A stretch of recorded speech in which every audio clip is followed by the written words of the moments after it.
les portes sont fermées, ça veut dire que les derniers retardataires vont arriver. Parce que je lance la présentation de retardataires. Voilà, et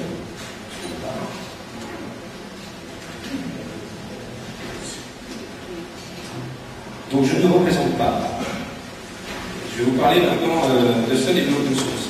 Avant de parler de Sun et de l'open source, est-ce qu'il y a des gens ici qui développent de l'open source? Est-ce qu'il y a des gens ici qui travaillent avec des produits open source? Comment ça se fait que tous les mains ne sont pas levées? Aujourd'hui, on a de l'open source partout. Il y a des morceaux d'open source en Windows et des morceaux d'open source dans à peu près tous les systèmes d'exploitation qu'on connaît. Donc, on devrait avoir toutes les mains levées. Même d'ailleurs, la personne qui fait tourner le caméscope au fond, puisque si c'est un Sony, il y a peut-être même une interface utilisateur qui prend là. Alors, je vais commencer ma présentation par, et je pense que j'ai raison de le faire puisque j'ai vu que quelques mains levées pour qui développent de l'open source, par un petit tableau de ce qu'est l'open source. Je vais juste me débarrasser de cette fois-là exposée ici tout à l'heure. Il faut crier très fort pour parler dans le micro plus aussi. Donc, je vais commencer par une petite présentation de ce que c'est l'open source. Et où se situe Sun dans cette histoire. Et puis après, je parlerai vraiment spécifiquement de Sun et de l'open source. Donc, en fait, dans le monde de l'information, pendant longtemps, on a eu ce modèle qu'on voit ici, où on avait une source centrale d'information, une source centrale de traitement, et on poussait vers l'extérieur des résultats de traitement, de l'information, des données, des médias, tout ce que vous pouvez imaginer. Et tout avait cette structure, centralisée. Le problème, c'est que les temps ont changé. Et les temps ont changé, j'ai fait pour soulever la main. Je ne sais pas jusqu'où ça porte. Les temps ont changé, et maintenant, en fait, cette société d'information telle qu'on la connaît, elle est en grande évolution. On est arrivé dans une époque que Sun appelle Participation Age, et dans l'âge de participation où tout le monde contribue, soit activement quand on est un acteur de l'open source, soit un poil moins activement quand on fait simplement des commentaires sur des outils open source. Quand on est en train d'utiliser Firefox et qu'on a un crash qui arrive et qu'on fait un report de ce qui s'est passé, alors on contribue aussi. Donc tout le monde participe maintenant et ça donne un modèle un petit peu différent. Alors de la façon dont on le voit, en fait, et ça va être la première partie de ma présentation, c'est ça. Donc c'est d'abord le fait que le réseau est partout. Alors ça c'est un petit peu une vision utopique, il est presque partout. Il est partout sous forme de Wi-Fi, dans les aéroports, il est partout dans les hôtels, il est partout sur les téléphones cellulaires. Aujourd'hui, on n'a pas encore tous l'habitude de configurer son téléphone cellulaire en GPRS ou en UMTS avec une connexion permanente à son laptop, mais on a de plus en plus de gens qui font ça, donc qui ont leur PC, qui ont une connexion qui peut atteindre 1,5 mégabits à travers un téléphone cellulaire, la WiMAX terrible. Donc le réseau, pour les besoins de la démonstration, on va considérer qu'il est partout presque. Évidemment, on n'a pas encore tout à fait au fin fond du désert saharien, mais on l'a pas mal dans le désert de Dubaï, enfin des Émirats arabes unis, puisqu'il y a des bandes cellulaires partout. On l'a dans les avions maintenant, puisque Lufthansa équipe des avions transatlantiques de bornes Wi-Fi, dans leur Boeing 777, il y a, je ne sais plus, entre 5 et 10 bornes réparties dans l'avion. Donc on peut maintenant surfer, on a des latences pas possibles, donc c'est difficile de jouer à World of Warcraft, mais on peut faire son mail, on a du mal à faire du Skype aussi, c'est la latence. Mais bon, on a le wireless dans l'avion, on a maintenant Air France qui va annoncer l'arrivée d'un Airbus avec des relais GSM dans l'avion, donc configuré pour faire travailler les téléphones en mode très très basse puissance, de façon à ne pas perturber les équipements à bord, ça sera sur des vols courts et moyens courriers. Donc, qui dit GSM dit GPRS, qui dit GPRS dit réseau. Donc on a vraiment le truc partout. Il n'y a plus de moyen de se reposer dans un avion, c'est pénible. Tout le monde utilise l'Internet. Tout à l'heure, j'ai parlé de protocole X25 et du 6.2 et compagnie. pratiquement aujourd'hui, tout est en train de migrer vers IP, IPv4, de plus en plus IPv6. Donc voilà. Plateforme standardisée, on entend systématiquement parler d'XML, SOAP, HTML, Java, jQuery. Donc tout ça, ça fait partie de technologies partagées. On utilise des blocs qui ont été repris à droite à gauche, on contribue, on partage les idées. Maintenant, les coûts d'accès à la technologie sont de moins en moins élevés. Quand on voit qu'on peut acheter un serveur chez Sun pour, c'est combien les entrées de gamme? C'est moins de 500 euros, moins de 700 euros pour les X2100. Donc, on a tout ce qui est prix donc, qui s'effondre. Ça donne en fait un ensemble d'accès à des nouvelles opportunités. Et c'est ce qu'on voit se produire sous la forme de plein de développeurs qui proposent maintenant des produits d'abord sous forme de développement individuel et qui deviennent assez rapidement des standards. J'ai un exemple que j'aime beaucoup qui utilise notre messaging qui s'appelle Game, qui était d'abord développé par une personne, puis ça a été un groupe guidé par une personne, et puis maintenant il s'est fait embaucher par Google et il est en train de travailler sur l'intégration Game Google Talk. Et avec maintenant l'intégration de la vidéo, les autres protocoles, enfin bref, on est en train d'arriver d'un effort individuel à un effort corporate dans un monde qui est vraiment celui que je décris là. Alors, en fait, ce qui est intéressant, c'est que l'un des aspects de ce nouveau monde, c'est que les frontières, et pas seulement géographiques, mais là en l'occurrence en matière d'informatique, les frontières sont en train de devenir de plus en plus floues. Le consommateur, en fait, le développeur et le déployeur, donc avec un peu de chance, on a un peu des exemples de chacune de ces populations dans l'assemblée, et bien toutes ces communautés-là sont en train de s'entrelacer, et on se retrouve par exemple avec le consommateur qui maintenant va, comme je disais tout à l'heure, faire des bug reports, pour peu qu'il soit développeur d'autre chose d'ailleurs dans son entreprise, va sans doute proposer un patch, on va se retrouver développeur, donc on est utilisateur et développeur de son propre produit. Comme les produits sont en open source, on a même la possibilité de participer au développement soi-même, on n'est pas obligé systématiquement de faire appel à quelqu'un extérieur. On peut, et ça se fait encore beaucoup, il y a beaucoup d'avancées dans ce domaine-là. Mais les frontières en fait sont en train de devenir très très floues. Et c'est une bonne chose. C'est une bonne chose parce que ça contribue en fait à la création de beaucoup plus de valeur. Et finalement, en fait, ça nous amène à ce monde où l'open source, qui a commencé dans les années 60, mais l'open source finalement devient très présente, voire même omniprésente, parce qu'elle permet en fait de répondre à ce besoin qu'ont les utilisateurs de dire mais j'ai besoin que mon produit soit mieux adapté à moi, donc je veux pouvoir l'adapter en devenant moi-même développeur ou contributeur au processus de développement.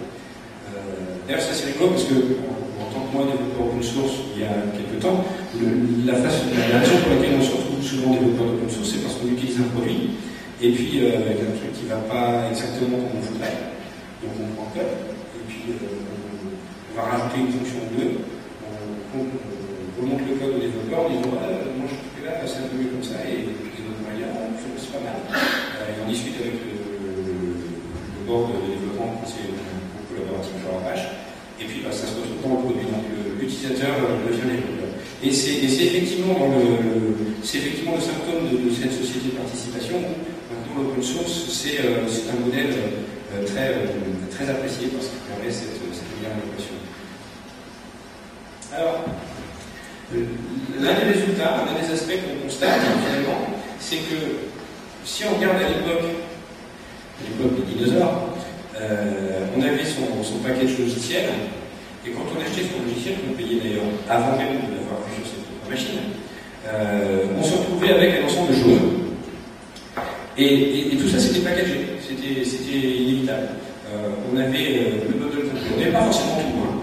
Ça, c'est pas toujours. Mais la différence c'est que maintenant, quand on est dans un monde d'open source, finalement, on sort de ce modèle. Le logiciel, c'est un bloc, une boîte noire qui fait des trucs pour lesquels on est payé, qui ont fait d'autres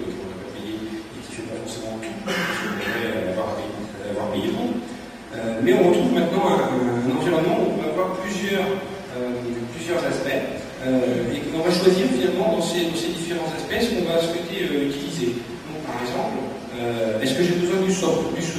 Alors si effectivement j'estime que j'ai des choses à contribuer ou à changer dans le logiciel, je veux avoir le source. À l'époque de PGP, par exemple, PGP 2.6, donc c'était en 93, la crypto était interdite en France, donc il n'y avait pas des masses de support de PGP en France. Moi j'avais une machine qui était en libre CRC 3230 à l'époque, dans laquelle j'étais, PGP ne tournait pas dessus, donc il était hors de question de trouver une version de PGP, donc j'ai pris les sources. Et puis, tac, j'ai attaqué les big files, j'ai changé la configuration, j'ai repris les librairies IDEA open source, et puis j'ai fait une version PGP qui tournait sur ma machine. Donc, dans certains cas, quand on n'a pas exactement ce qu'on veut, ça devient critique si on ne veut pas bénéficier de la fonctionnalité. On va choisir aussi l'installabilité. Tout le monde n'a pas forcément la compétence, mais certains l'ont. Donc, on va choisir si on veut être seulement responsable de l'installation de ces logiciels ou si au contraire on veut confier à quelqu'un qui est extrêmement compétent et qui va surtout prendre la responsabilité de le faire, etc. La documentation, on n'a pas forcément toujours besoin. Il y a des gens pour qui un commentaire dans un code avancé, c'est suffisant pour documenter l'application. Comment on va gérer la résolution des bugs? C'est souvent un problème critique quand on fait un déploiement d'entreprise d'une application. Si le fonctionnement de l'entreprise dépend de cette application et de sa stabilité, il faut se poser la question non pas de l'existence de bugs, parce que ça on le connaît, il y aura des bugs, hein, ce sera toujours le cas, mais plutôt la question de comment on gère un bug, qui est-ce qui est responsable de faire les correctifs, est-ce qu'on a accès au correcteur, est-ce qu'on a accès à une hotline, est-ce que cette hotline a accès au correcteur? Donc tout ça c'est des questions qu'on va se poser, et en fonction des réponses qu'on obtient et des besoins qu'on a, on va choisir ou pas un modèle. Donc on pourrait tous les parcourir, mais donc le monde de l'open source nous apporte maintenant cette flexibilité de choisir finalement le package qu'on veut. Donc là j'ai reformulé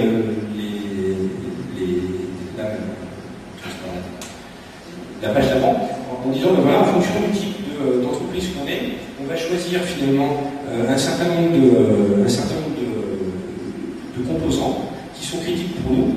Et c'est ces composants-là qu'on va avoir comme élément de choix dans le package qu'on va utiliser. Finalement, est-ce que je vais utiliser un serveur web qui sera proposé par un constructeur, intégré dans le système d'exploitation, ou est-ce que je vais utiliser un serveur web que je vais télécharger? Est-ce que mon serveur web, je veux que ça soit quelque chose qui est un grand classique que tout le monde peut supporter, dont la petite PME qui se trouve à côté et qui fait du support Linux, par exemple, ou du support Apache?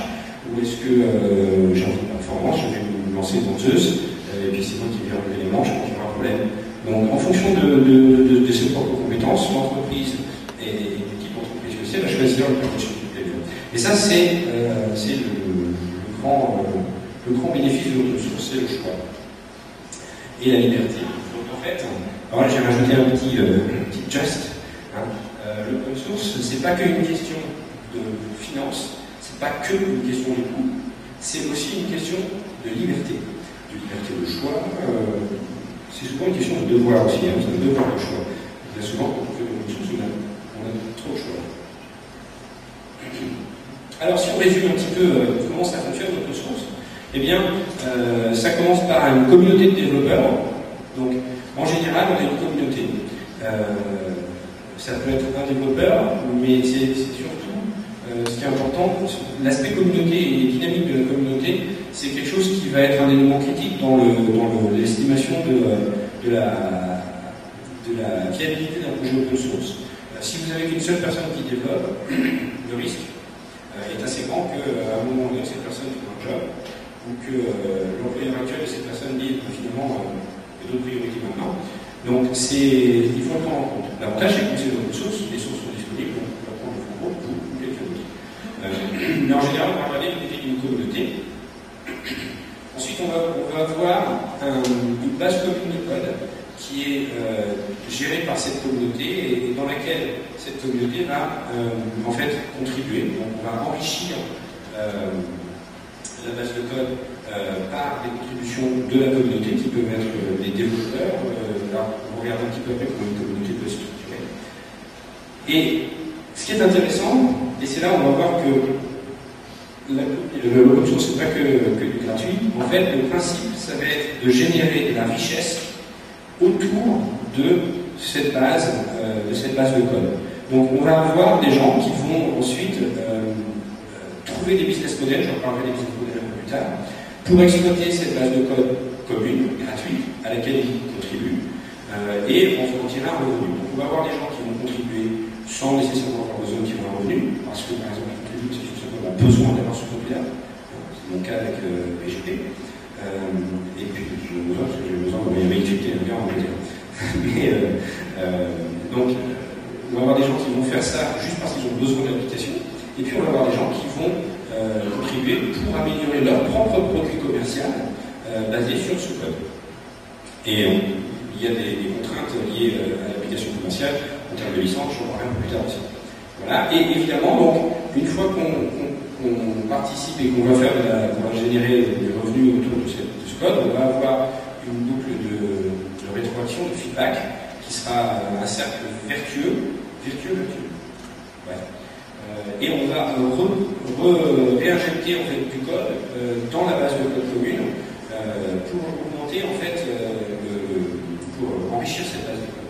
En fait, ce qui est intéressant, c'est qu'on recrée avec le mode de l'open source les anciennes guildes d'artisans qu'on avait dans les temps avant qu'on parle d'ordinateur. Et en fait, ça permet de générer un nouveau modèle que nous on appelle le connected capitalism, finalement, puisque les gens vont créer de la richesse intellectuelle ou de la richesse financière en vendant des services et des produits de l'open source qui y contribuent, et dans un mode interconnecté grâce à Internet. Sans Internet, ça serait sans doute pas possible.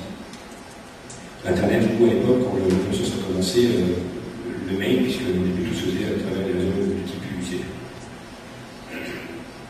Donc, en fait, j'ai dit qu'on allait parler un petit peu de communauté. Donc, comment on va définir en fait une communauté d'open source et donc, au risque de me répéter, c'est l'élément critique pour juger de la viabilité d'un projet open source. C'est l'activité autour de la communauté. Regardez comment la communauté du produit que vous cherchez est structurée, comment elle vit, sa dynamique, comment on contribue, comment elle gère qui a le droit de contribuer au code, et ça vous donnera une très bonne vision de l'état du projet. Donc, le principe d'une communauté d'open source, c'est d'abord d'avoir une vision commune et des objectifs communs. S'ils ne sont pas communs, le résultat, c'est souvent ce qu'on appelle un fork, c'est-à-dire qu'on va avoir une branche qui va dériver de ce qui est en train d'être fait et qui va souvent amener à un autre projet open source. C'est le grand problème de l'open source parce que ça peut conduire à des incompatibilités. Pas forcément, mais ça peut. Typiquement, par exemple, si on regarde dans Linux, on va avoir des grandes orientations qui sont liées à la gestion des packages. Red Hat fait un certain modèle, Debian fait un autre modèle. Donc ça, c'est un exemple de choses qui ont été. Les idées n'étaient pas les mêmes, donc ils ont dit qu'on va gérer ça d'une façon un peu différente. Ensuite, on va avoir un mode de partage de ce qui est créé au sein de la communauté. Donc ça va se trouver formalisé par une licence. Je parlais des licences un petit peu plus tard, mais c'est la licence de votre produit open source qui gère comment on va avoir la possibilité de réutiliser en fait ce qui a été créé par cette communauté. C'est aussi un élément important, non pas sur la survie ou la viabilité du projet, mais plutôt sur l'utilisabilité du projet dans le cadre de ce que vous voulez en faire. Ensuite, on a des relations entre les différents acteurs de la communauté. Alors ça, c'est un terme anglais de governance, je ne sais plus du tout comment on traduit en français, mais c'est comme ça. C'est ce qui va définir qui a le droit finalement dans la communauté de contribuer du code définitif au projet. Parce que le principe de l'open source, c'est que tout le monde peut envoyer des modifications en disant voilà, j'ai trouvé qu'il y a un bug ici ou une fonctionnalité qui était moyenne et vous pouvez le faire comme ça. Mais évidemment, n'importe qui ne va pas automatiquement avoir son code intégré dans le résultat final, parce que sinon ça c'est une véritable anarchie, et on n'a aucun contrôle, il pourrait y avoir des virus insérés, des choses de 3, bref, vous imaginez c'est une catastrophe.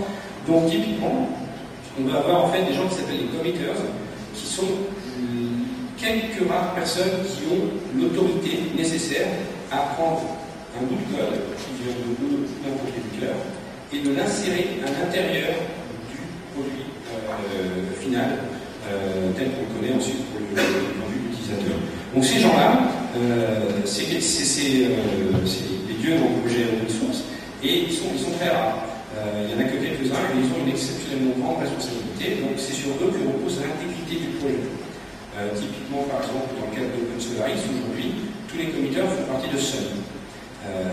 On est, entre autres, on va sans doute avoir le premier committer non Sun qui sera invité dans les 2 mois à venir, je pense. Et c'est une des personnes en fait à qui on fait confiance parce que tout ce qu'il fait comme contribution c'était parfait, c'était des bugs corrigés, enfin bref, c'est quelqu'un maintenant avec qui on a été mis en bien confiance et on va lui proposer de rentrer dans l'équipe des committers de Solaris. Mais c'est une responsabilité énorme.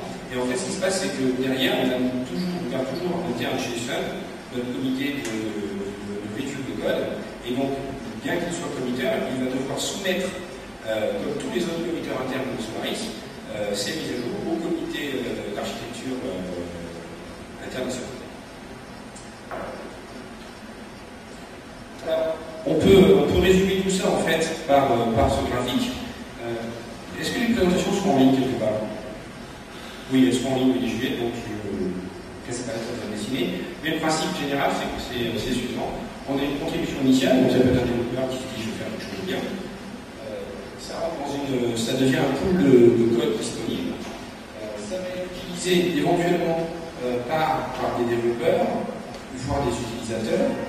On va avoir des gens qui vont ensuite contribuer de l'innovation vers la boucle. On va avoir des utilisateurs qui seront contrôlés par l'accord de licence. Donc, ça donne cette espèce de boucle vertueuse où on a toute la communauté qui se développe. Donc, on voit aussi par exemple ici des travaux dérivés. En fonction de la licence, on va pouvoir prendre du code et en créer une nouvelle application.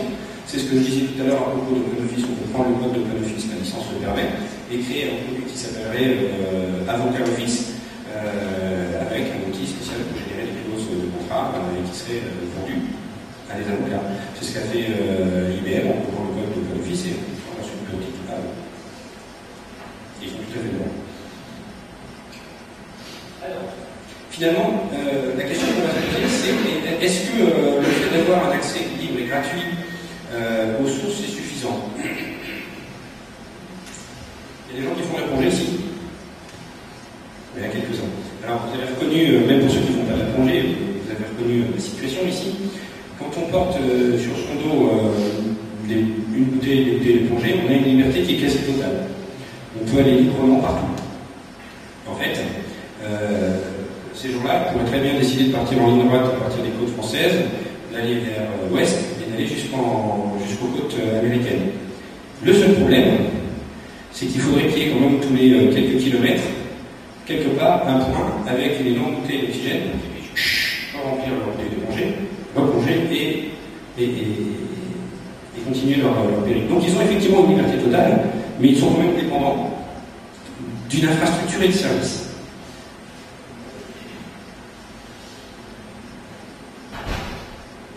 J'ai parlé de bouteilles d'oxygène et du fait qu'on ait des bouchons qui marchent, enfin, c'est l'application. Donc la question qu'on se pose aussi, c'est, en plus de la liberté, est-ce que les standards, ça suffit? Alors imaginons que je vais m'acheter une tondeuse à gazon. Alors on vit dans un monde un petit peu normalisé, je vais prendre une tondeuse à gazon ISO 12533 qui définit les normes de sécurité, la largeur des pales, le fait que quand je retourne la tondeuse, elle s'arrête, le fait qu'elle ait une vitesse limite, tout un certain nombre de critères. Je vais dans un magasin et je vais dire au vendeur, bonjour, je voudrais une tondeuse, mais je veux qu'elle satisfasse aux normes ISO 12353. Et on va me proposer une tondeuse qui effectivement va avoir une vitesse limite, et on voit le système de contrôle de vitesse, qui va avoir un minimum d'intelligence, elle ne va pas partir n'importe où, qui a tout ce qu'il faut pour rattraper l'air, etc. Mais c'est pas forcément ce que je veux. Pas juste une question de standard. Donc il faut bien prendre en compte cet aspect-là aussi.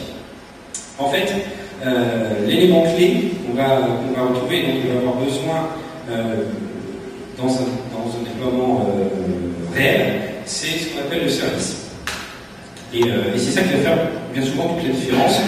Et c'est son choix, ses besoins en matière de service et ce qu'on va trouver.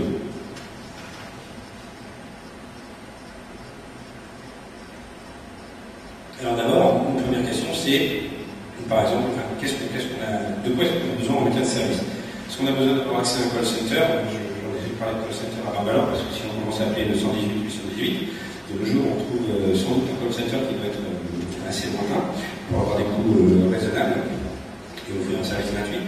Mais on trouve maintenant de plus en plus d'infrastructures de ce genre-là, et la question c'est est-ce que c'est suffisant? Ça peut très bien suffire, on prend des appels, ça peut très bien ne pas suffire. Est-ce qu'un service, c'est par exemple une offre de service de mise à jour automatique? Si on regarde aujourd'hui des distributions comme Linux, comme Angular par exemple, ou comme Solaris, les mises à jour sont gratuites, il faut aller les chercher soi-même. Mais par contre, on peut payer un abonnement et avoir un petit outil qui tourne en permanence, qui regarde quand les patchs sont disponibles et qui vous avertit, vous les installe et tout très proprement. Donc est-ce que ça, c'est un service critique ou pas? Est-ce qu'on a besoin de... Alors ça c'est un mot que je ne sais pas vraiment en français, à part par une autre phrase. Est-ce qu'on a besoin d'avoir une société qui s'engage financièrement derrière sa propriété intellectuelle pour vous protéger en cas de procès? Il y a des sociétés, par exemple, bien souvent, un développeur Linux qui démarre dans son coin, il se fout éperdument. Par contre, une grande entreprise qui déploie un système d'exploitation pour des services mission critiques sur lesquels sont accrochés quelques millions d'euros de chiffre d'affaires a besoin d'avoir parfois de sérieuses garanties sur le fait que ce qu'elle utilise, on ne viendra pas lui faire un procès parce qu'il utilise une technologie qui finalement, alors qu'elle ne s'y attendait pas, est contrôlée par le droit ailleurs. Une chose qui est très importante dans les services, c'est ce que j'appelle ici l'accès aux développeurs. C'est l'accès aux développeurs du code, mais à ceux qui ont le pouvoir de faire des changements. Bien souvent, quand on utilise une distribution Linux ou des BSD, moi j'utilise des BSD à la maison parce que c'est une toute petite machine, on a accès à des alias de support, mais par contre, si on voudrait imposer un changement parce qu'on est tombé sur un bug qui est une mission critique, qui arrête tout le système alors qu'on est en plein, c'est les 15 jours d'Android, on fait tourner son serveur de commerce électronique, et c'est là où on fait 80% de son chiffre d'affaires, il faut être garanti que le support va être capable de faire effectuer les réparations, les corrections du code dans des délais raisonnables. Et bien, c'est ça l'accès au commuteur. Il y a des situations dans lesquelles on a ce cas-là. Par exemple, si vous regardez Linux Ubuntu, la plupart des développeurs d'Ubuntu sont des committeurs de Debian. Et Ubuntu, c'est basé sur Debian. Donc, si on a un problème avec Ubuntu, en général, on résout facilement.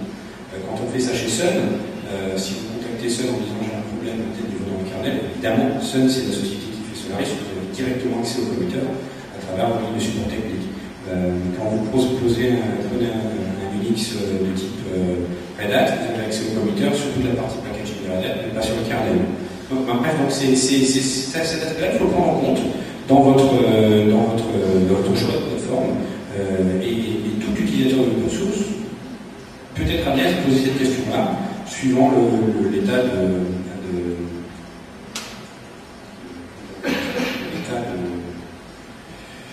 dépendance qu'il a avec cet outil open source. Voilà. Et puis, après, il peut y avoir d'autres critères. Après, ça vous pose la question de ce dont vous allez avoir besoin. Voilà, donc en fait, on peut reformuler une partie de ce que j'ai raconté dans un autre sens en disant que l'open source, c'est surtout la liberté de développer. Il y a d'autres contraintes ailleurs, c'est surtout la liberté de développer. Et cette liberté, elle vient certes d'open standard, donc de standards ouverts, de portabilité, de transparence, d'interopérabilité. C'est intéressant de constater d'ailleurs que les problèmes d'interopérabilité sont beaucoup moins grands dans le monde open source que dans le monde logiciel propriétaire.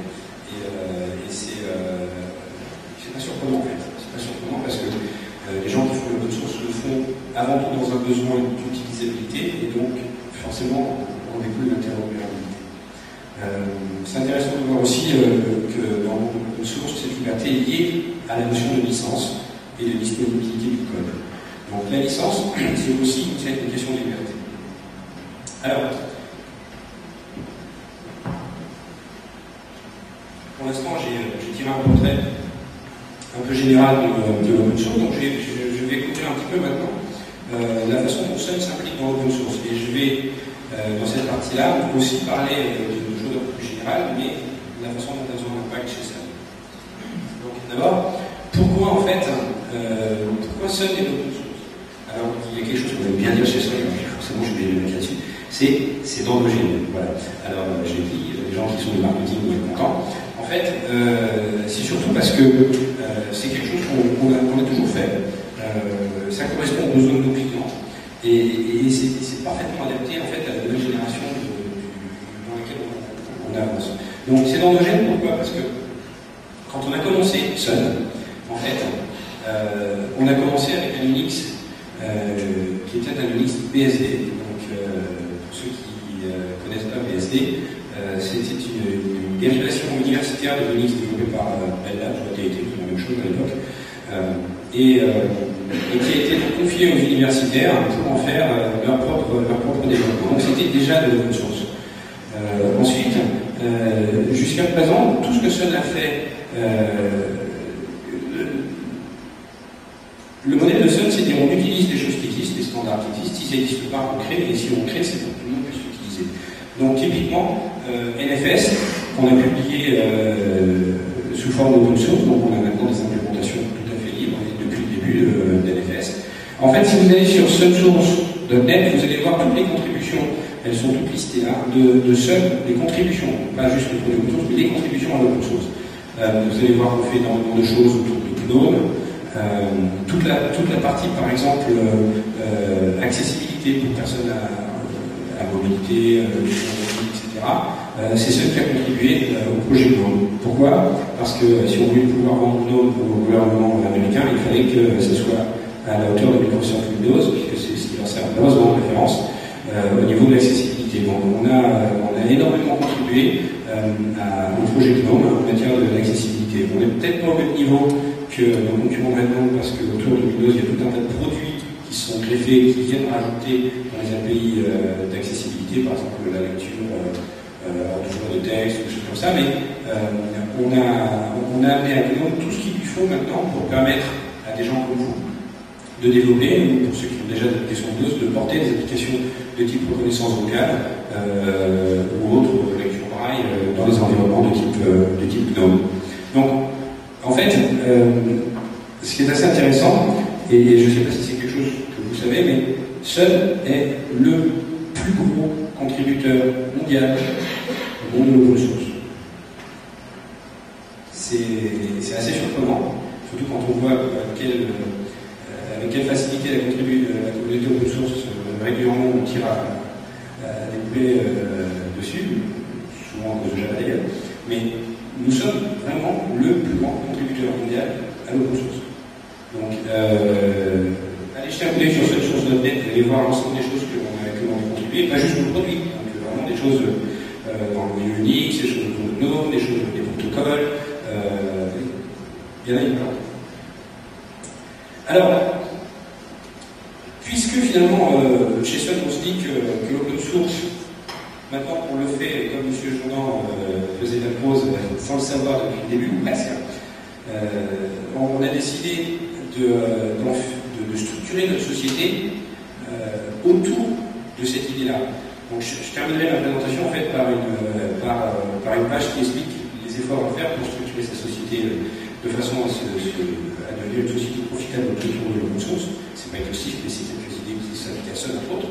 Donc on a décidé de structurer notre société dans ce mode-là. C'est Jonathan Schwartz qui est un peu l'instigateur de ce grand mouvement, il y a maintenant une année, plus qu'une année, et qui nous a dit voilà, on le fait partout. Donc autant uniformiser nos efforts et autant avancer dans le bon sens. Donc la première chose qu'on va être amené à faire, c'est de se poser la question de sous quelle licence on va proposer nos produits open source. Puisque, comme je le disais tout à l'heure première partie de la présentation, la licence va définir la capacité que l'utilisateur a d'exploiter le produit qu'on met à sa disposition. Donc, en fait, on a, grosso modo, si on regarde un peu tout et qu'on décide de faire des grands groupes à la serpe, on a 3 types de licences dans le monde de l'open source. On a des licences de type classe A, ce sont des licences complètement illimitées, où il n'y a, grosso modo, aucune restriction. On peut faire ce qu'on veut, on peut réutiliser ce qu'on veut comme on veut, aucune limitation. De l'autre côté, on a des licences de type C, qui sont ce qu'on appelle des licences de type projet, où au sein d'un même projet, en fait, tout ce qui fait partie du projet, tous les fichiers qui font partie du projet, doivent être rattachés à la même licence. Et tout travaux dérivés doit aussi être rattaché à cette même licence. Alors, personne ne Free Software Foundation ici? Non, bon. Ça, c'est typiquement ce qu'on appelle des licences virales. Alors, les gens de Free Software Foundation n'aiment pas, mais c'est des licences virales parce qu'il y a une notion de contamination. Hein. Quand on fait un travail dérivé de la licence, automatiquement le travail est infecté. C'est pas forcément un mal, mais automatiquement le travail hérite de la licence en question. C'est le cas de la licence GPL, par exemple, qui fonctionne sur ce mode-là. Elle a des bons côtés, hein. Et on l'utilise. Par exemple, on a mis le projet Open Spark, qui est donc la mise en open source de l'architecture du processeur Spark, spécifiquement du dernier, donc la Spark T1, et géré par la GPL V2. Et c'est récent, hein, donc c'est un choix d'option. On a dit voilà, la GPL V2 ça fait parfaitement parce que ça. C'est un choix. Donc il y a des licences qui s'appliquent particulièrement. Après, on a un modèle de classe B qui est orienté fichier et non pas projet. Ça veut dire que tout fichier qui est dérivé de la base est soumis à la même licence, mais par contre, tout fichier qui est ajouté peut être couvert par une autre licence. Donc, si on prend un fichier existant, on rajoute une ligne ou deux, on corrige, ce fichier reste couvert par la même licence. Si par contre on décide de rajouter un morceau à l'application, ce morceau-là peut être couvert par une autre licence commerciale, GPL, ça risquerait d'avoir une interaction dans l'autre sens qui serait un peu compliqué, mais l'avantage de cette licence, c'est qu'elle permet très facilement de rajouter des extensions projet et des versions commerciales. Donc, si on regarde ça différemment, voilà, le principe de la classe A, c'est la liberté d'innovation, on fait ce qu'on veut. Mais par contre, on n'a pas une grande protection de la base commune de code, puisqu'il y a une liberté de faire ce qu'on veut avec. N'importe qui peut prendre un fichier et l'utiliser dans une application commerciale telle qu'elle. Donc, on ne protège pas forcément l'intégrité du code.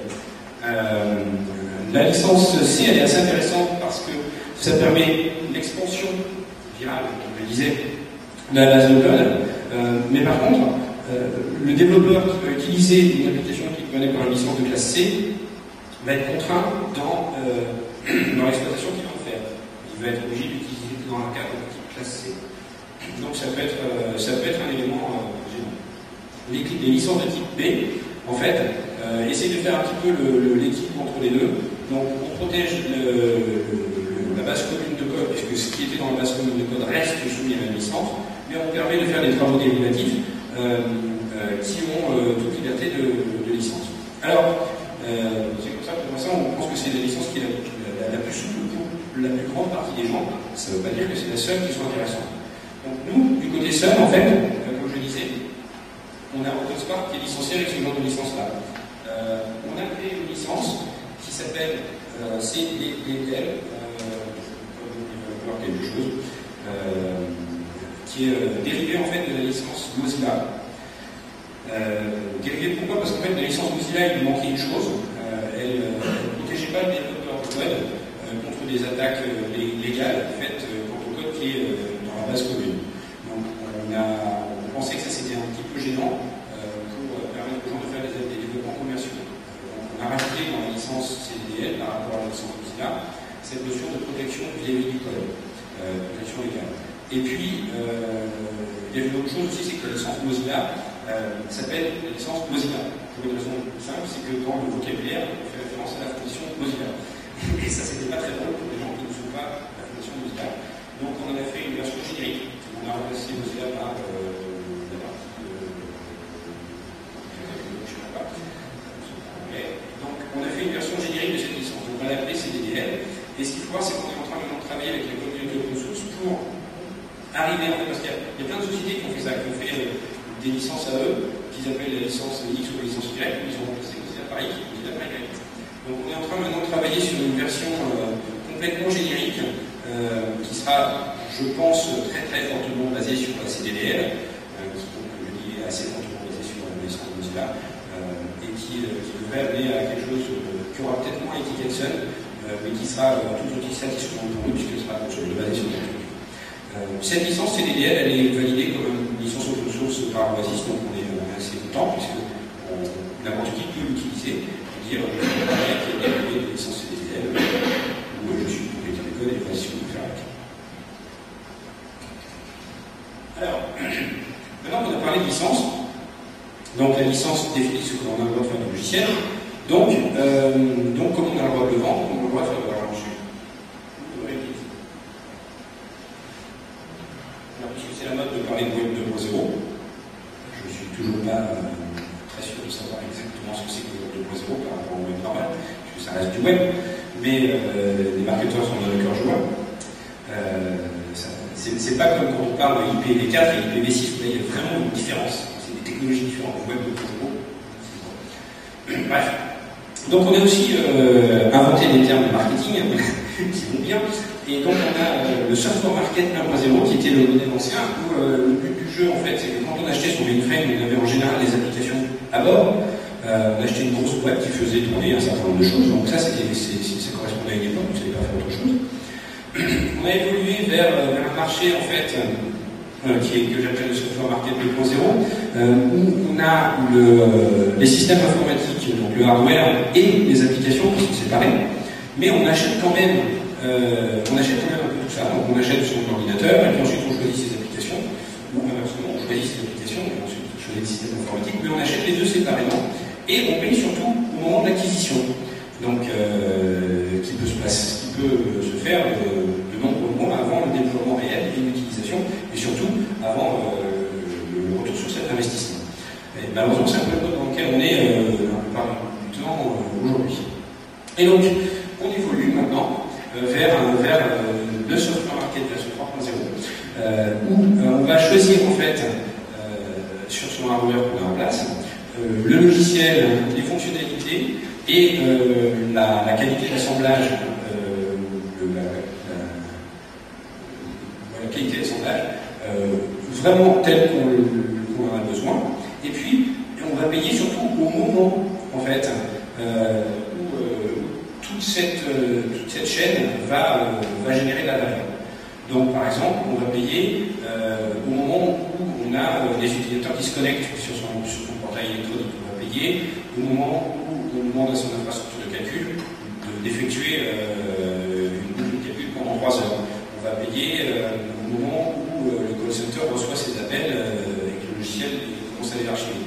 Donc, le principe est maintenant un peu différent. On paye au moment de la valeur. Et ça, c'est quelque chose qui a été rendu en partie possible par l'avènement de l'open source, puisque le principe même de l'open source, c'était que le logiciel arrive gratuitement. Donc chez Sun, on a maintenant en fait le même modèle qui est en train de se mettre en place, où l'ensemble, presque, je pense qu'il y a encore quelques produits logiciels qui sont tellement attachés à un produit matériel qu'on ne peut pas les séparer, parce que ça n'a pas d'intérêt, mais toute l'offre logicielle qui peut être suffisamment autonome est disponible en téléchargement gratuitement. Avec de plus en plus on retire tout ce qui est la notion de clé de licence, etc. Vous pouvez l'utiliser sans aucune restriction, faire ce que vous voulez. Vous pouvez même faire du déploiement commercial. Par contre, au moment où ça va vraiment présenter son intérêt pour vous, il y a de bonnes chances que vous vous disiez que ça serait bien d'avoir un contrat de support, parce que si jamais ça crache, si jamais j'ai besoin d'assistance, qu'est-ce que je fais?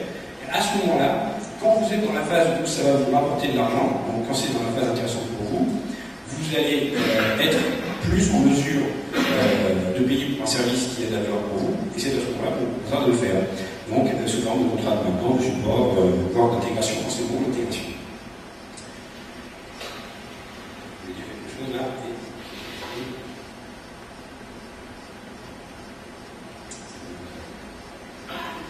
Alors, donc, puisqu'on parle de faire de l'argent avec l'open source, en fait, on peut regarder un certain nombre de stratégies autour de l'open source sur comment faire de l'argent.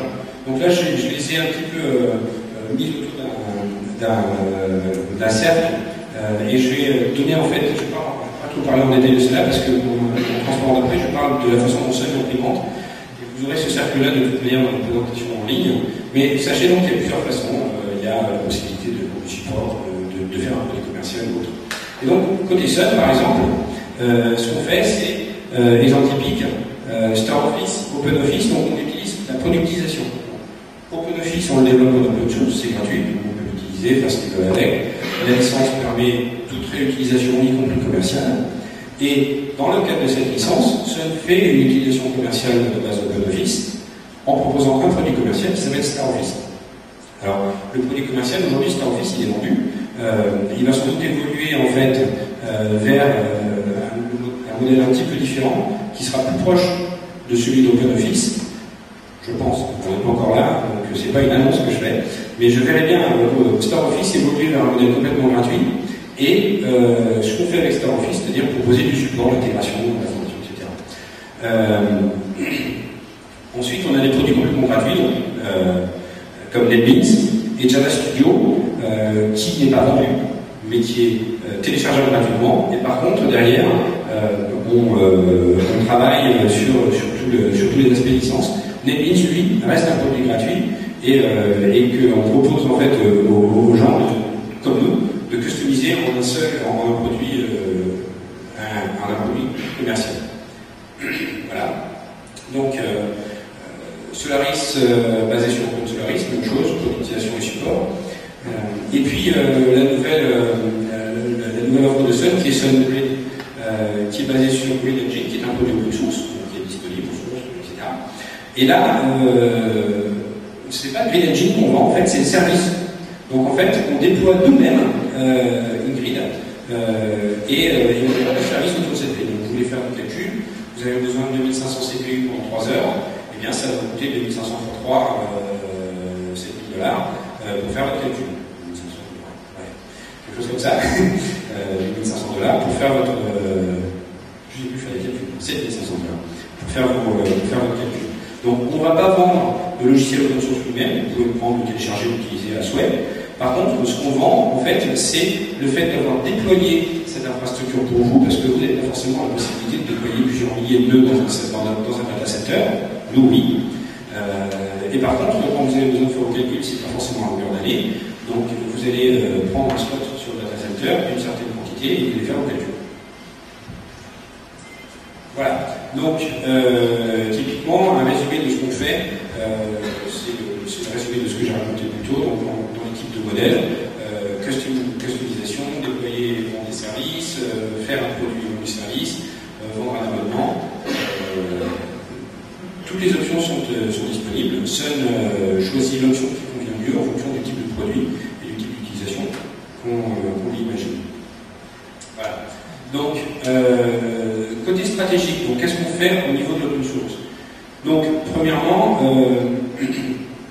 on a créé une open source Office, j'en parlerai un peu plus tard, mais c'est un bureau en fait à l'intérieur de Sun qui a un rôle stratégique qui consiste à aller voir toutes les équipes qui font des produits en open source ou des produits qui auraient un intérêt à être en open source, il y a encore des produits qui ne sont pas sous ce modèle-là, et qui les aident à rentrer dans un modèle cohérent, aligné avec le reste de ce que c'est en matière d'open source. Donc ça ne veut pas dire tout le monde la même licence, mais ça veut dire tout le monde une même approche en matière de choix des licences, une même approche en matière de choix des business models, pour que ça soit un peu cohérent dans ce qu'on fait. Voilà.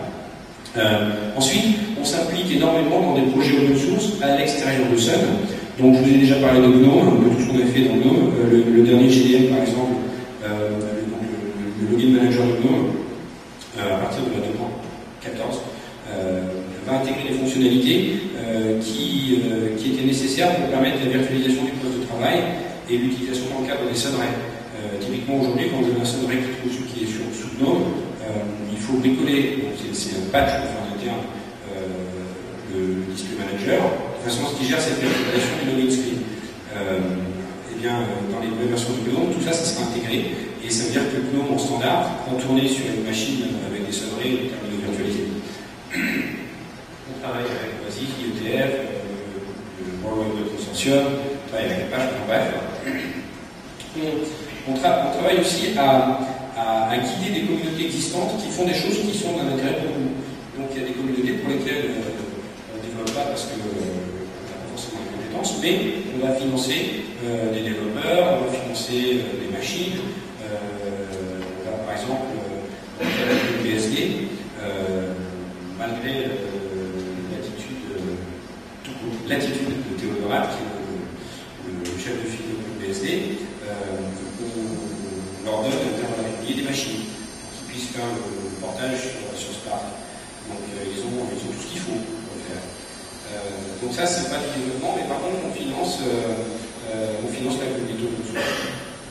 Voilà, et puis évidemment, la partie finale de cette stratégie, c'est de générer du revenu, du chiffre d'affaires autour de produits customisés, de services customisés liés à l'open source. En fait, les règles d'or de la génération de revenus et de richesse liée à l'open source, c'est d'abord collaborer sur tout ce qui est commun. Donc, toute la base de code commune, il faut collaborer, il faut, quand vous faites des correctifs, il faut les réinjecter, il faut contribuer à la richesse de cette base, parce que la richesse de cette base va faire le volume d'adoption en fait, de cette technologie. Et ensuite, il faut faire de la compétition sur tout ce qui est innovation au-delà de cette base commune. Donc typiquement, par exemple, OpenOffice, StarOffice, ce qu'on va faire dans StarOffice, c'est travailler sur l'intégration avec certains desktops, c'est l'intégration de dictionnaires, c'est l'ajout de bibliothèques de clipart, qui sont des choses puisqu'il faut faire du travail de création. Et autant vous avez un dictionnaire dans OpenOffice, par exemple, vous téléchargez OpenOffice en français, vous avez le dictionnaire français, téléchargez OpenOffice en anglais, vous avez le dictionnaire anglais. Autant si vous voulez rajouter d'autres dictionnaires, il faut aller les chercher ailleurs. Il faut prendre les dictionnaires de Mozilla, et ça marche très bien, mais il faut le faire. Autant quand vous prenez StarOffice, la valeur ajoutée, c'est que nous, on a déjà préintégré tout un ensemble de dictionnaires, grammaticaux, etc. Donc en fait, il faut se différencier là où ça vaut la peine, là où on a des choses à apporter. Un autre exemple, ça a fait l'actualité il n'y a pas longtemps, c'est la société SourceFire. SourceFire, c'est des gens qui font un produit commercial qui est dérivé de Snort, qui est un outil de détection d'intrusion. Donc Snort, complètement open source. SourceFire, c'est le développeur de Snort, accessoirement. Donc c'est là où sont les committers, comme ça avec Solaris. Et SourceFire vend des produits dérivés de Snort, mais qui ont en plus des outils d'administration hiérarchisés qui permettent à une entreprise de gérer des milliers de sondes de type SourceFire ou Snort. Et ça, c'est un produit à très forte valeur ajoutée qui les différencie de n'importe quel autre détecteur d'intrusion. Donc, en fait, ils se sont différenciés, ils ont la base commune Snort que tout le monde a, et ils ont leur différenciateur qui fait que les gens vont acheter leurs produits si le besoin est de gérer des bits de son hiérarchique. Donc maintenant, ce que je vais faire, il nous reste à peu près 5 minutes ou 10 minutes, déborder un petit peu. En fait, je vais passer en revue un certain nombre de projets open source sur lesquels ça va travailler. Alors, je ne vais pas tout lire, parce que, comme on manque de temps, ça va arranger, mais grosso modo, les gros produits phares en matière d'open source de Solaris, l'open source de Sun, c'est d'abord Open Solaris, évidemment, c'est le produit phare de la société Sun. Donc, vous voyez les chiffres. En fait, ce qui est impressionnant, c'est ça. C'est de voir que le nombre de téléchargements de Solaris est en énorme progression, et ce que j'ai pas, parce que j'ai pas les chiffres, enfin le transparent à vous montrer, malheureusement, mais quand on regarde la progression du chiffre d'affaires autour de Solaris, En fait, vous avez une courbe qui croît très lentement depuis qu'on prend Solaris et qui fait une inflexion et qui se peut monter très rapidement depuis qu'on a mis Solaris en open source. Et ça, c'est impressionnant. Et c'est exactement pour ça, en fait, qu'on fait de l'open source. C'est que depuis qu'on a mis Solaris en open source, on a maintenant des gens qui vont télécharger Solaris en se disant super, c'est gratuit, je vais essayer, qui le déploient, qui disent waouh, ce truc-là, ça ne crache jamais dans une machine. C'est une version bêta. C'est un build interne, elle ne crache jamais. Mais jamais, jamais. Jamais. Donc, des gens se disent, mais ce truc-là, bon, je ne fais pas forcément non plus des trucs construits avec, mais au quotidien, dans l'utilisation sur un laptop, elle ne crache jamais. Et donc les gens se disent, wow, ça tombe bien, je vais le déployer.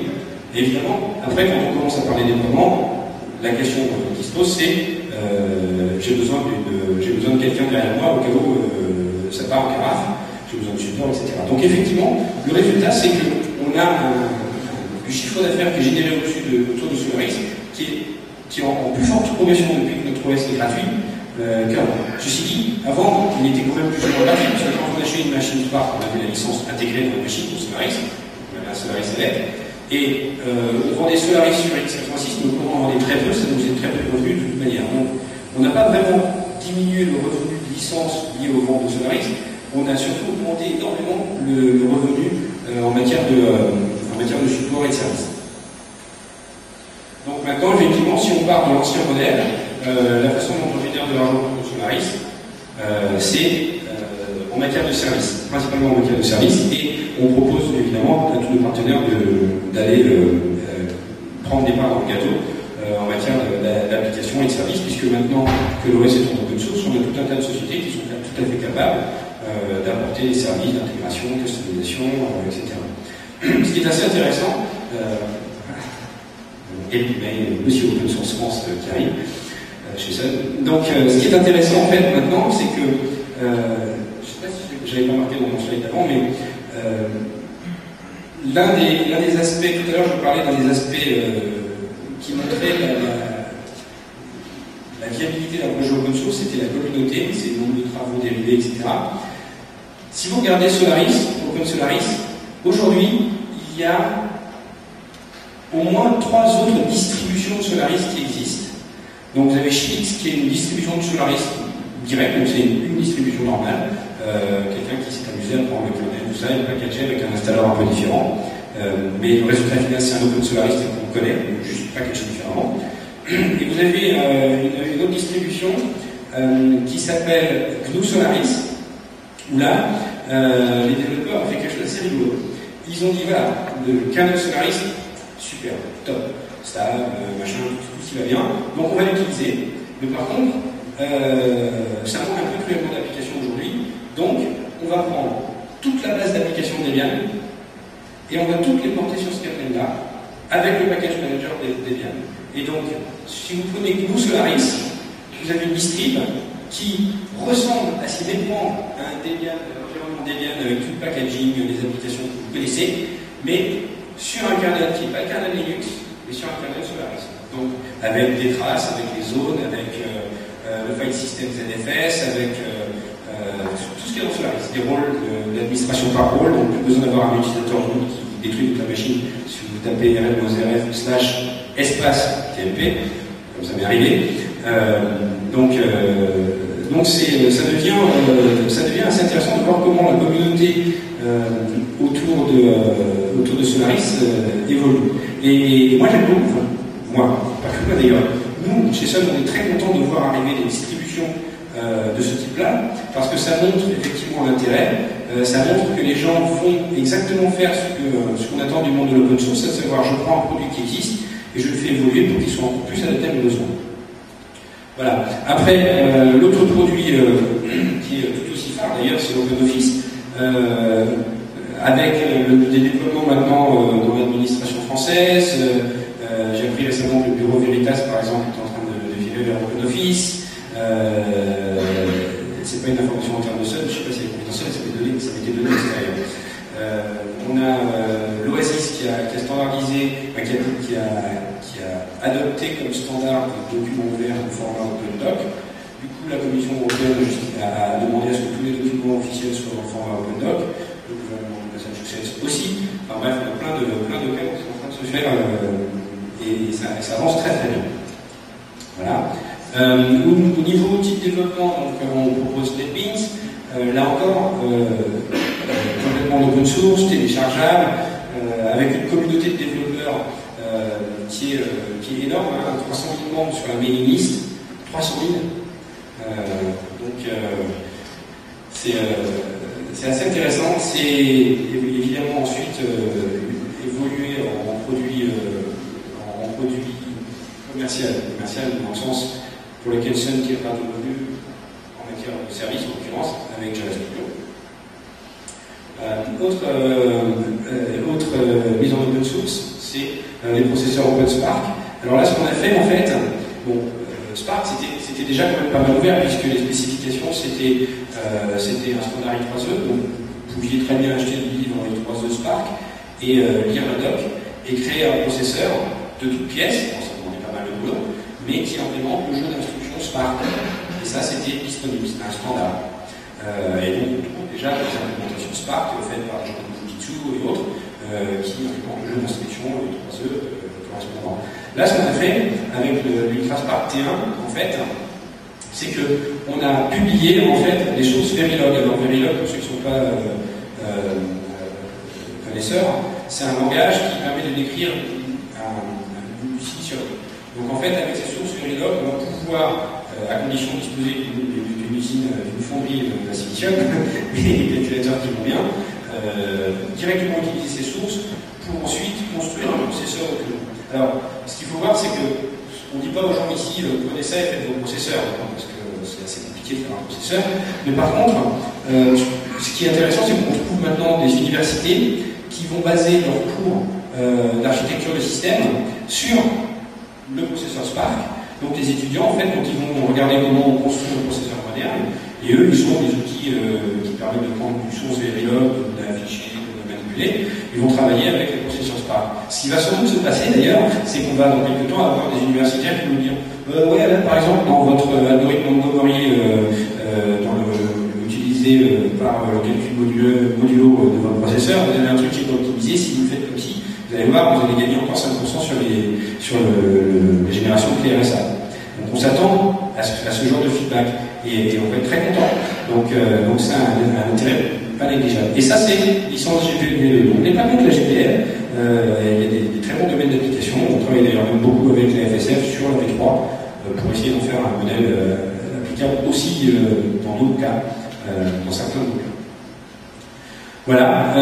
Autre exemple de produit en open source, Glassfish, donc, qui est un serveur J2EE, entre autres, et qui lui est produit et proposé avec une licence différente. Donc là, c'est la licence CDDL, comme je dis, c'est la licence dérivée de Mozilla, c'est la licence de Solaris aussi, et donc proposé en open source. Voilà. Il me reste deux tours par an, et on est pratiquement dans les temps. Donc première chose, où est-ce qu'on va nous chez Sun avec l'open source? Donc j'ai parlé de l'open source d'Office. Ce qui est intéressant, c'est que maintenant on a alors le terme anglais c'est ombudsman, c'est un médiateur. Alors pourquoi est-ce qu'on a un médiateur? Parce que jusqu'à présent, quand quelqu'un avait des commentaires à faire en matière des produits Sun et d'open source, c'était relativement difficile de trouver un endroit où communiquer avec Sun. Donc il y a une adresse mail, elle est sur le site OpenSpark, on arrive à la retrouver là-dedans assez facilement. Et grosso modo, c'est ombudsman@sun.com, quelque chose comme ça. Et vous envoyez un mail là en disant voilà, je suis pas content parce que, ou c'est super parce que, ou il faudrait que. Et il y a une personne dont c'est la tâche de prendre ces mails et de répondre. C'est quelqu'un qui s'appelle Simon Phillips, qui est le patron de l'open source Office. Voilà. Donc, bien entendu, on va travailler sur tout ce qui est avec la communauté open source, sur tout ce qui est les problèmes de notre système d'exploitation. Finalement, on a mis en open source, ça veut dire qu'on a des bug reports qui arrivent maintenant de gens qui ont regardé les sources et qui ont trouvé des choses. Ça allait très vite, hein, dans les quelques semaines qui ont suivi la mise en open source, on a des bug reports sur les librairies, des trucs comme ça. Donc c'est bien, ça nous permet de monter la qualité de notre code à vitesse grand V. Entre autres, parce que si vous ne le faites pas, il y a tout le monde qui le sait, et c'est pas bon. Donc l'un des résultats, c'est la qualité accrue du code. Autre chose, donc on va travailler énormément avec la communauté Linux. Et puis, autre chose intéressante aussi, c'est qu'on prend des projets, il y a encore des projets, c'est ceux qui sont en open source, donc petit à petit on va les faire évoluer vers des modes de plus en plus compatibles avec l'open source. Alors c'est difficile de faire marche arrière quand on fait l'open source. Donc quand on a un produit qui est en open source, le pire qu'on puisse faire, c'est de dire à partir de maintenant, on va avoir une nouvelle version du produit qui ne sera pas en open source, mais tout ce qui a été fait avant, ça reste en open source. Il y a un cas, il y a la société Nessus qui a fait ça récemment. Donc c'est des gens qui font un outil d'analyse de vulnérabilité, de sécurité, et qui ont dit, bon, on en a marre de ne pas faire beaucoup d'argent, parce qu'ils n'ont pas forcément étudié les autres qu'on a pu faire. On en a marre de ne pas faire d'argent avec Nessus, on en a marre que plein de gens fassent de l'argent avec Nessus, parce qu'il faut bien qu'ils ne faut pas trouver eux le moyen qui correspond à leur structure, mais donc l'ont fait. Donc ils commencent à avoir marre de ça, donc dorénavant Nessus sera closed source, payant, et on le vendra. Donc ils ont dit, on ferme les développements open source de Nessus et on développe un produit commercial à partir de la base qu'on a, une autre licence nous permettant de le faire, on le fait. Ben, qu'est-ce qui s'est passé? Il y a eu un fork. Indépendamment de la société Nessus, il y a eu un fork, c'est-à-dire que la communauté a décidé que, à partir de la dernière version open source restante, puisque la licence permet de faire des travaux dérivés, il s'est créé un nouveau projet, sur le Open Nessus, un truc comme ça, qui part là où les développements se sont arrêtés pour le produit open source et qui a pris le relais et qui fait évoluer un nouveau Nessus, Open Nessus. Le nom n'était pas protégé de façon à permettre des dérivés de Nessus portant le nom Nessus. De la même façon que nous, on a OpenOffice et quelqu'un peut appeler quelque chose avant OpenOffice et on n'aura pas de problème au niveau de la gestion du nom. Contrairement à Borland qui fait des procès à tous les gens qui font des produits, c'est toujours quelque chose. Donc, en ce qui concerne Nessus, on a maintenant un produit dérivé et qui continue sa vie et qui va continuer à évoluer et qui va rentrer en concurrence directe, évidemment, avec le produit commercial. Donc, même si on avait l'idée saugrenue de dire finalement ça ne nous plaît pas, on arrête tout, tout ce qui a été publié en open source reste disponible. La licence est là pour définir le cadre dans lequel ça reste disponible. Donc, il y a une grande protection quant aux développeurs. Mais c'est pas la tendance c'est plutôt d'aller dans le sens de l'ouverture. Donc aujourd'hui, on est en train de prendre des projets qui ne sont pas complètement open source et les transformer en open source, et on est en train aussi de travailler sur la notion de licence, de façon à avoir en fait quelque chose de plus cohérent, parce que les licences open source chez ceux, on en a pratiquement une par projet. Donc c'est pas facile à gérer. Donc on est en train aussi de migrer les projets vers des licences communes, donc la CDDL, la GPL2, etc., de façon à avoir quelque chose de plus simple à gérer. Tout ça sous la coordination d'open source office. Voilà. Et donc, pour terminer, je crois que c'est le moment des transparents, sans parler, quelques éléments de réflexion sur les étapes à mener pour un éditeur de logiciels qui envisage le monde de l'open source. Pour le faire et pour gagner de l'argent autour de ça. Donc la première chose, c'est qu'au niveau de l'ingénierie, il faut se mettre dans la tête et être bien confortable avec l'idée de publier ses travaux. Il y a des gens qui n'aiment pas du tout ça. On parlait de Casa et de Skype tout à l'heure, dans la salle en face. C'est des gens qui ne sont pas du tout confortables à l'idée de publier ce qu'ils font. Ça leur fait excessivement peur. Bon, quand on fait l'open source, il faut se mettre dans la tête que ça va être disponible, ouvert. Et il faut développer en conséquence. Il faut aussi apprendre à gérer la différenciation de son projet, puisque quand on fait l'open source, tout le monde va pouvoir faire des projets dérivés. Donc il va falloir que Nessus, qui fait un produit commercial maintenant, closed source, après à différencier leurs produits, ils auraient dû le faire avant, par rapport au fork qu'il y a eu. Donc voilà. Les différentes distributions Linux sont passées maîtres dans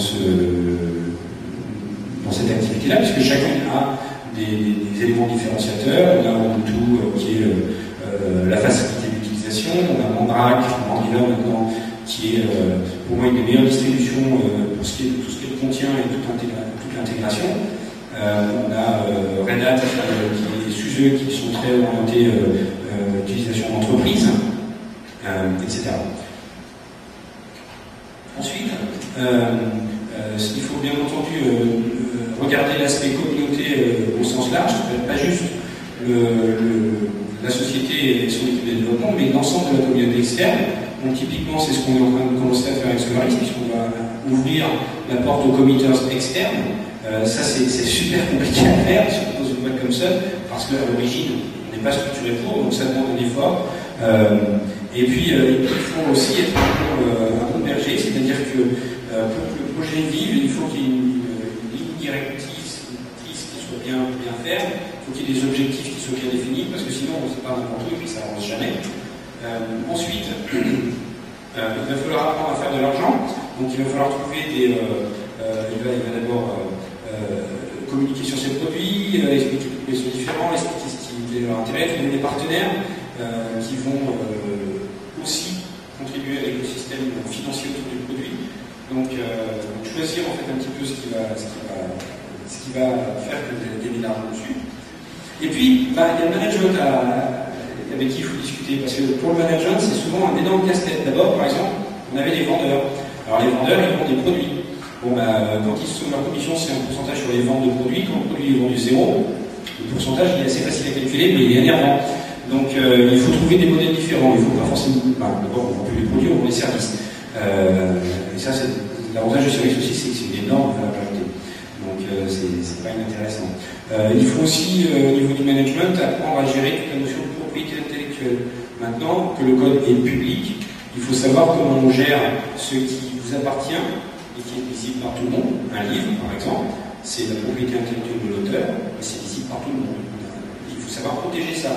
On a le droit de faire une citation d'un livre, on n'a pas le droit de faire un plagiat, une copie conforme d'un livre.